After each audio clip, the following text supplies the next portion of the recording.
Jadi untuk hasil dari ANOVA untuk yang one way, yang perlu diperhatikan tabel outputnya tiga tabel. Yang pertama hasil tabel dari homogeneity of variance. Ini untuk melihat perbedaan variansi atau varians dari ketiga kelompok. Nah, jadi untuk melihat apakah varians dari ketiga kelompok itu sama atau berbeda. Lalu yang kedua, tabel ANOVA-nya. Nah, tabel ANOVA ini untuk melihat apakah rata-rata dari ketiga kelompok tersebut sama atau berbeda. Lalu tabel yang ketiga yaitu multiple comparisons atau dari post hoc tadi ya. Nah, yang mau dilihat adalah perbedaan antar perlakuan atau antar strategi ya dalam soal ini tadi, antar strategi yang pertama yang kedua atau strategi yang pertama dengan yang ketiga atau dua yang ketiga. Jadi antar strategi itu apakah berbeda atau sama.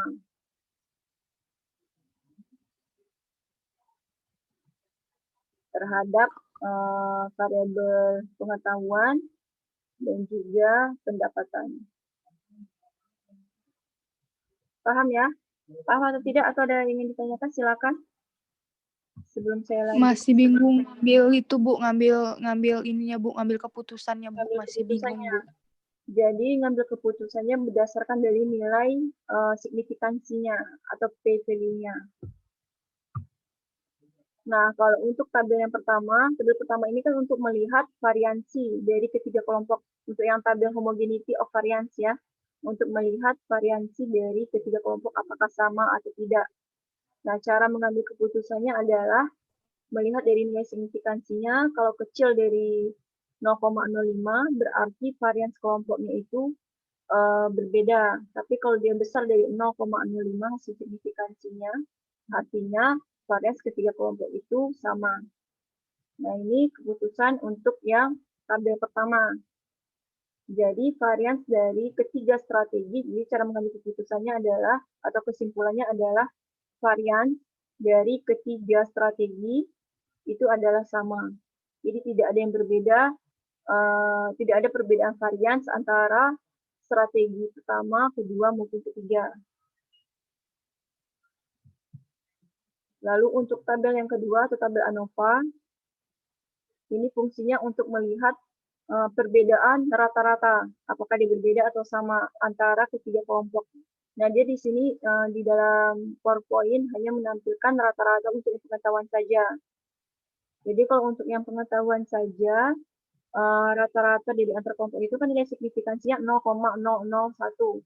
Nah, itu artinya adalah rata-rata dari pengetahuan ketiga strategi, maksudnya pengaruh dari ketiga strategi tersebut terhadap pengetahuan itu berbeda. Jadi rata-rata pengetahuan dari menggunakan ketiga strategi tersebut adalah berbeda. Ya, cara membuat kesimpulannya untuk yang soal ini. Nah, kalau untuk yang ini pengetahuan, kalau untuk yang apa tadi, yang pendapatan tadi, dia besar dari ini ya, besar dari signifikansinya besar dari 0,05. Berarti cara membuat kesimpulannya adalah rata-rata pendapatan dari ketiga strategi itu adalah sama. Sudah dapat juga kesimpulannya, ada dua keputusan. Lalu keputusan yang terakhir adalah antara strategi. Jadi antara strategi pertama kedua, lalu strategi yang pertama dan yang ketiga, lalu strategi kedua dan yang ketiga. Antara strategi pertama dengan yang kedua, nilainya 0,000. Cukup apa aja, karena kan ada tiga, di sini kan ada tiga perlakuan atau tiga strategi. Jadi cukup perbandingan 1-2, 1-3, 2-3. Nggak perlu semua dibahas satu-satu. Cukup mengambil ini aja, ngambil antar kelompoknya saja.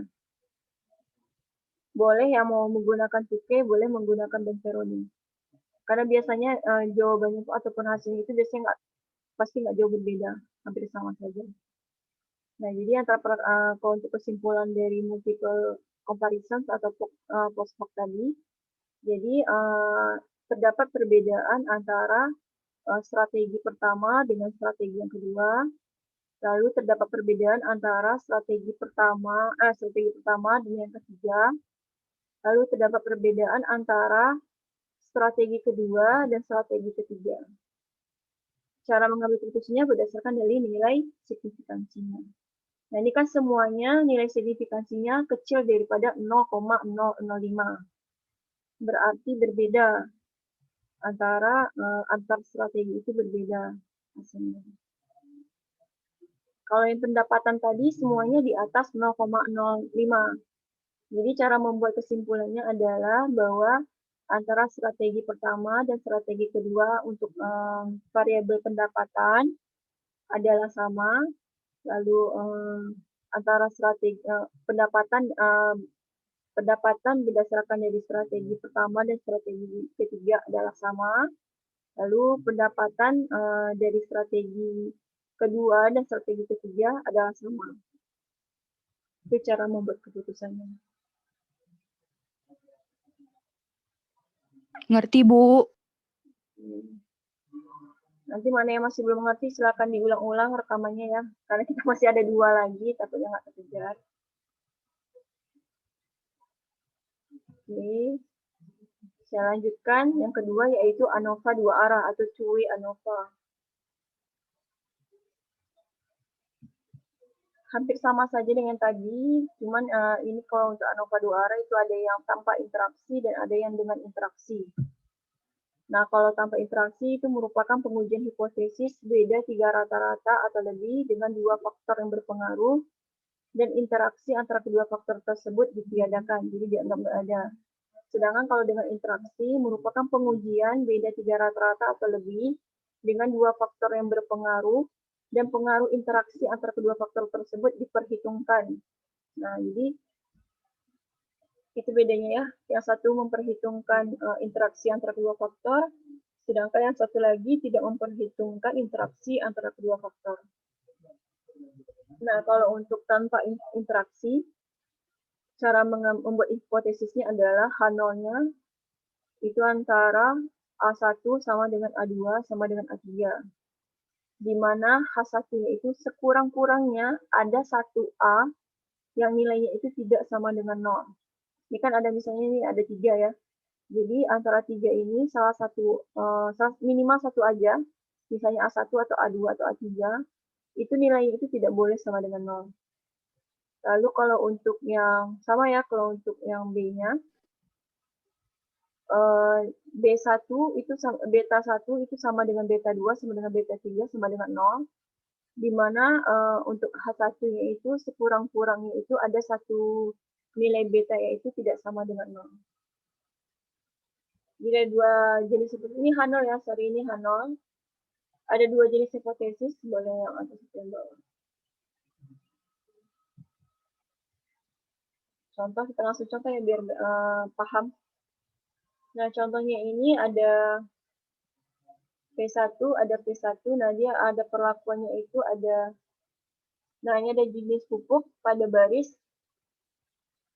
Ini baris ya, berarti ini pupuk 1, pupuk 2, pupuk 3, jenis pupuk 1, jenis pupuk 2, jenis pupuk 3.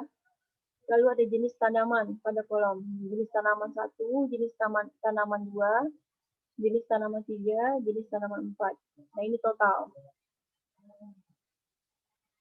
Dengan nilai signifikansinya 0,05%. Kita menguji apakah rata-rata hasil per hektarnya itu sama. Sama untuk jenis pupuk dan jenis tanamannya.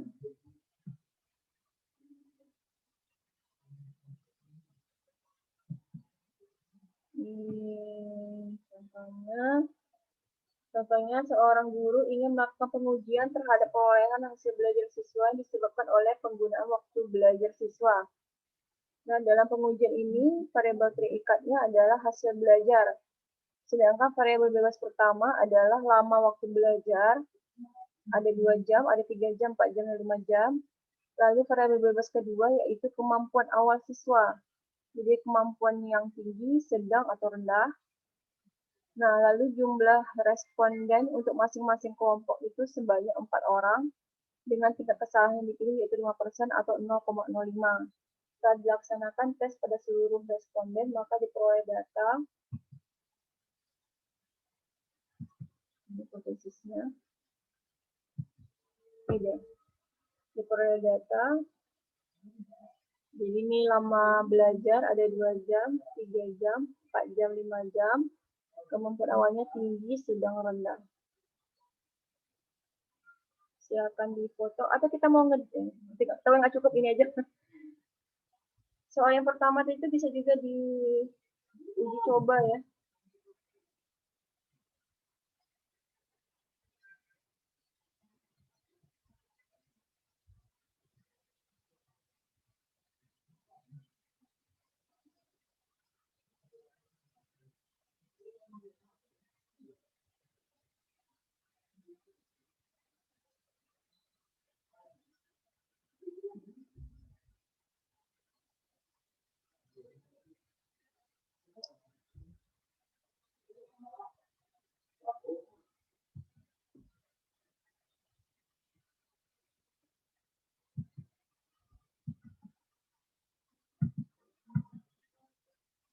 Nah, jadi ini ya, jadi untuk variabel lama waktu itu ada 2 jam, 3 jam, 4 jam, 5 jam. Lalu pada variabel kemampuan awal itu ada tinggi, sedang, rendah. Nah ini kita, kayak tadi ya, kita apkan dengan angka 1, 2, 3. Nanti kita masukkan value labelnya. Lalu sedangkan kalau untuk variabel hasil belajar itu diisi dengan angka. Jadi ada 3 yang kita isi.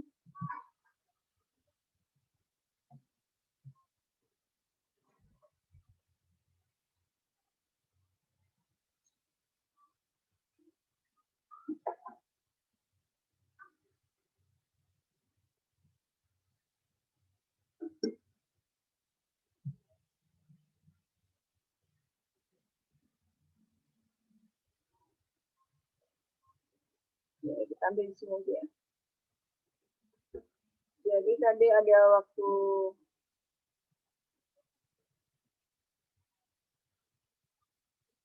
lumayan banyak angkanya.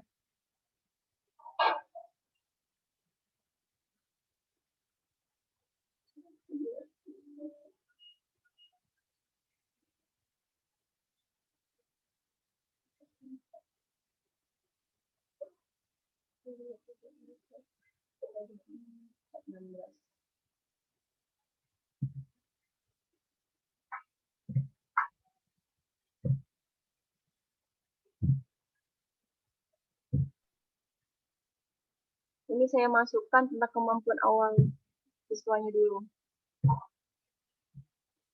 1, 2, 3, 4, 5, 6, 7. Nah, karena dia satu baris ada 4, lalu satu kolom juga ada 4, 4 kali 4 berarti ada 16. Ada 16 yang angka satunya.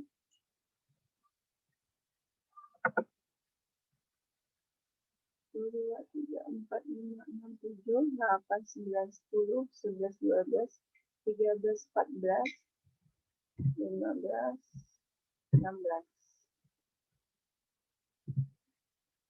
Angka 2 untuk kemampuan yang sedang sama. Kita masukkan juga sebanyak 16.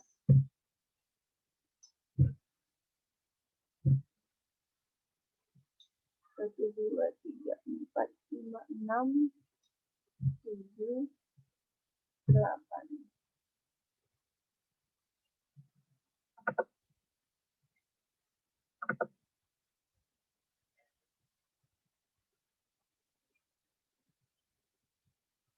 Lalu yang kemampuannya rendah.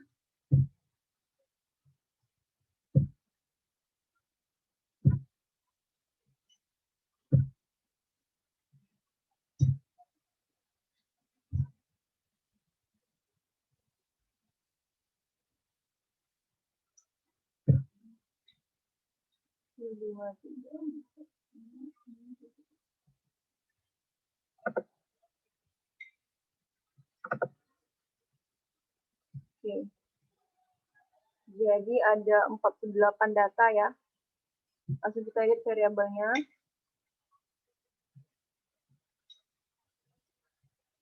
Biar nggak bingung.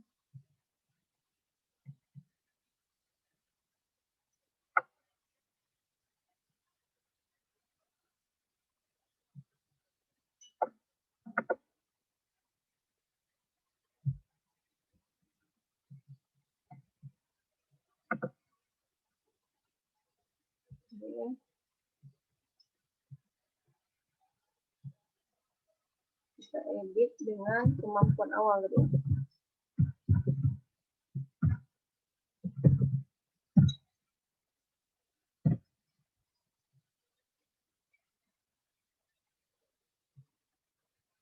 Values-nya jangan lupa 1 untuk tinggi.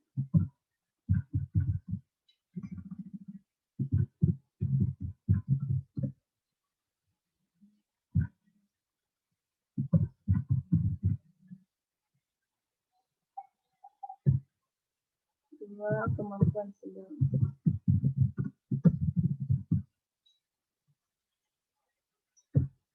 Tiga, kemampuan rendah.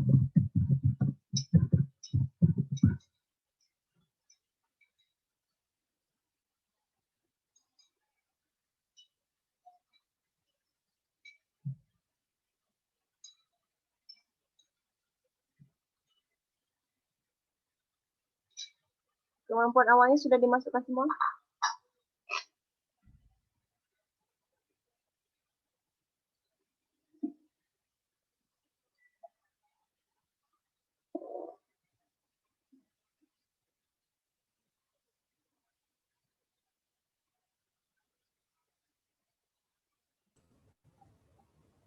Saya sudah, Bu.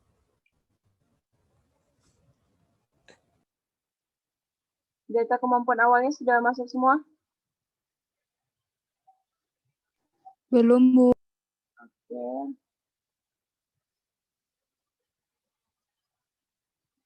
Ada 48 data ya, jangan lupa.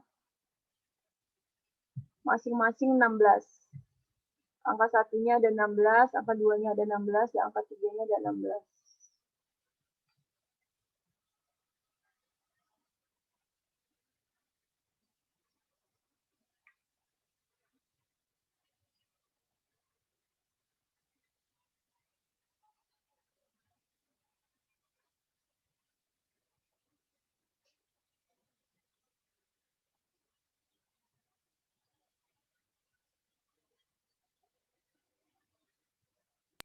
Bu, tadi 2 itu kemampuan sedang ya, Bu?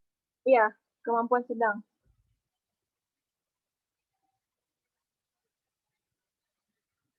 Yang 3 kemampuan rendah. 1 kemampuan tinggi. Variable view-nya jangan lupa diedit ya. Dimasukkan values-nya.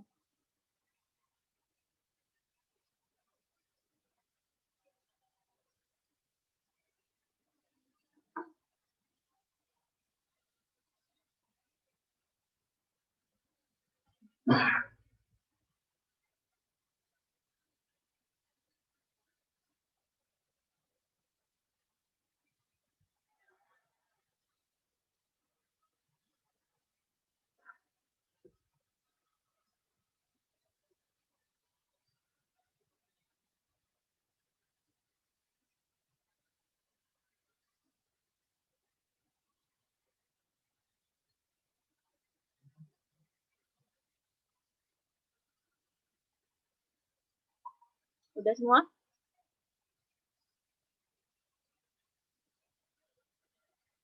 Sudah, Bu.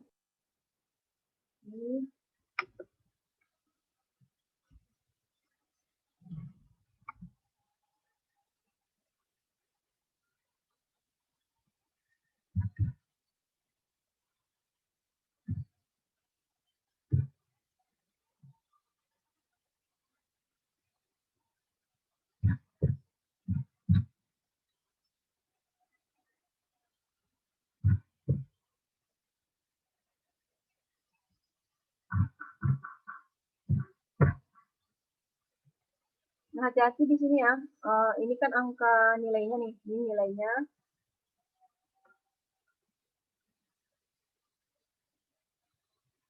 Jangan lupa di sampingnya langsung masukkan lama belajar.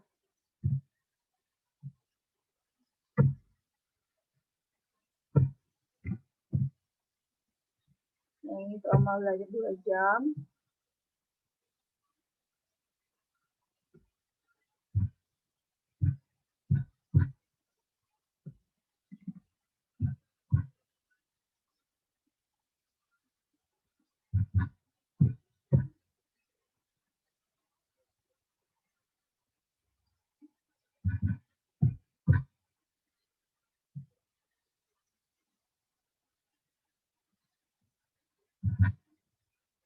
Ini untuk yang lama belajar 3 jam.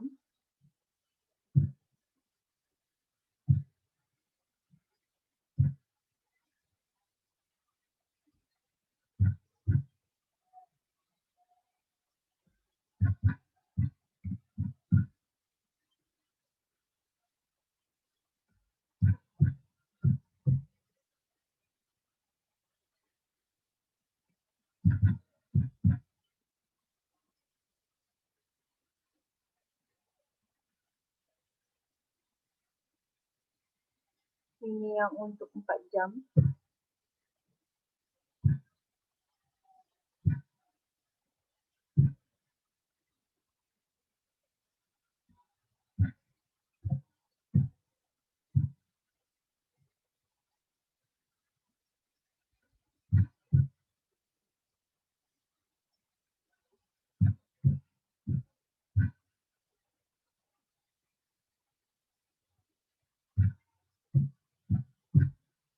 Ini untuk yang 5 jam.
Silakan diinput dulu datanya ya.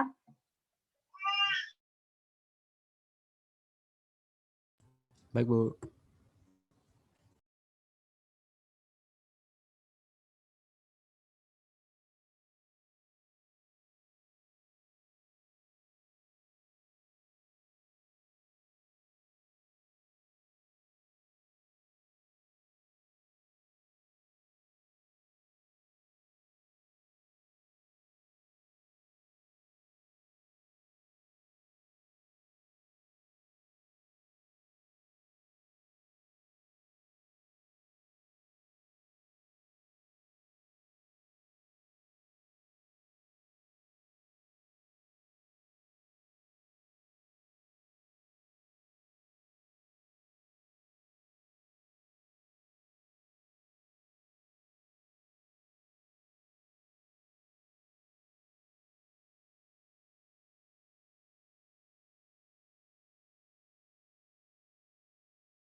Oke, udah semuanya?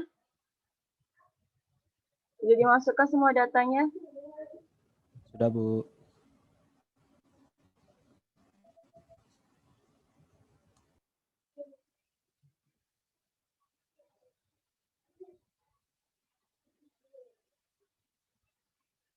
Sudah semua atau belum nih? Sudah, Bu. Oke.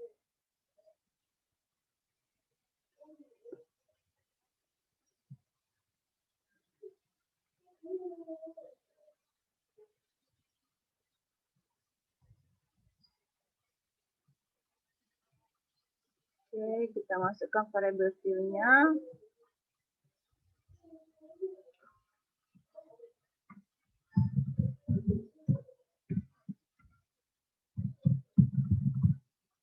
Belajar sama belajar.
Untuk yang kemampuan awalnya, itu bentuknya adalah ordinal. Untuk lama belajar juga jangan lupa dimasukkan juga ya. Kalau 2 berarti dia 2 jam. 3 berarti 3 jam. 4 berarti 4 jam. 5 berarti 5 jam.